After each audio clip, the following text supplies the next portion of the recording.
ಹಣ ಇದ್ದರೆ ನಾವು ಬರೀ ನಮ್ಮ ಕುಟುಂಬಕ್ಕೆ ಮಾತ್ರ ನಾವು ದೊಡ್ಡವರಾಗ್ತೀವಿ. ಆದರೆ ಜನಸೇವೆ ಮಾಡೋಂಥ ಅಧಿಕಾರಿಗಳಿಗೆ ಇಡೀ ಸಮಾಜ ಅವ್ರನ್ನ ಗೌರವಿಸ್ತದೆ. ಈಗ ತಾನೇ ಒಬ್ಬ ನೌಕರ ನೆನೆಸ್ಕೊಳ್ತಾ ಇದ್ದ, ಹಿಂದೆ ನನಗೆ ಯಾರು ಸಹಾಯ ಮಾಡೋದು ಅಂತೇಳಿ. ನಾವು ದೇವಸ್ಥಾನಕ್ಕೆ ಹೋಗ್ತೀವಿ. ಎಂತಕ್ಕೆ ಹೋಗ್ತೀವಿ ದೇವಸ್ಥಾನಕ್ಕೆ? ಏನಾದರೂ ನಮ್ಗೆ ಒಳ್ಳೇದಾಗಬೇಕು, ನಮ್ಮ ಮಕ್ಳಿಗೆ ಒಳ್ಳೇದಾಗಬೇಕು, ವಿದ್ಯಾಭ್ಯಾಸ ಆಗಬೇಕು, ನೌಕರಿ ಸಿಗಬೇಕು, ನೆಮ್ಮದಿ ಸಿಗಬೇಕು ಅಂತ ಹೋಗ್ತೀವಿ. ಅಲ್ಲಿ ಮಧ್ಯದಲ್ಲಿ ಒಬ್ಬ ಪೂಜಾರಿ ಇರ್ತಾನೆ. ಅರ್ಚಕಸ್ಯ ಪ್ರಭಾವೇನ ಶಿಲಾದ್ಭವತಿ ಶಂಕರ. ಅರ್ಚಕನ ಪ್ರಭಾವದಿಂದ ಶಿಲೆಯಲ್ಲೂ ಶಂಕರ ಕಾಣಬಹುದಂತೆ. ಹಂಗೆ ಸರ್ಕಾರ ನೌಕರಿಯಿಂದ ಸರ್ಕಾರ ನೌಕರತ್ವಕ್ಕೆ ಎಂತಕ್ಕೆ ಬರ್ತಾರೆ? ಎಲ್ಲರೂ ಕೂಡ ಏನೋ ತೊಂದರೆ ಇರೋದಕ್ಕೆ ಮಾತ್ರ ಬರ್ತಾರೆ. ಏನು ಸಮಸ್ಯೆ ಇಲ್ಲ ಅದಾಗ ಅದಕ್ಕೆ ಪಾಸ್ ಹಾಕೊಂಡು ಹೋಗ್ತಾ ಇರ್ತದೆ ಕೆಲಸ.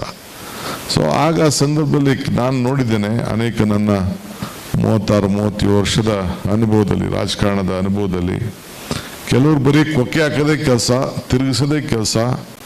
ಆಗದೆ ಓದು ಪರಿಶೀಲನೆ ಮಾಡ್ತೀನಿ, ತಿರ್ಗಿ ಅದಕ್ಕೆ ಒಂದು ಪೇಪರ್ ತಗೋಬ, ಇದಕ್ಕೊಂದೆಲ್ಲ ಗೊತ್ತಿರ್ತದೆ ಅವ್ರ ಕೈಲಿ ಆಗ್ತದೆ ಅಂತ. ಆದರೂ ಕೂಡ ಅವ್ನಿಗೆ ಏನಾದ್ರು ಮಾಡಿ ತಿರುಗಿಸ್ಬೇಕು, ಬರಬೇಕು, ಅವ್ನು ಮಾತಾಡಬೇಕು, ಅವ್ನು ಸಲಾಮ್ ಮಾಡಬೇಕು, ಕಡಲೆಕಾಯಿ ತಂದುಬೇಕು, ಬಿಸ್ಕೆಟ್ ತಂದು ಕೊಡಬೇಕು, ಹಣ್ಣು ತಂದು ಕೊಡಬೇಕು, ಕೋಳಿ ತಂದು ಕೊಡಬೇಕು. ಇವೆಲ್ಲ ಹಿಂದೆ ಎಲ್ಲ ನಾವೆಲ್ಲ ಹಳ್ಳಿಗಳೆಲ್ಲ ನಾವು ನೋಡಿದ್ದೇವೆ. ಸೊ ಹಂಗೆ ಅದಕ್ಕೆ ಅವಕಾಶ ಸಿಗಬಾರ್ದು. ನೀವು ಯಾವತ್ತೂ ಕೂಡ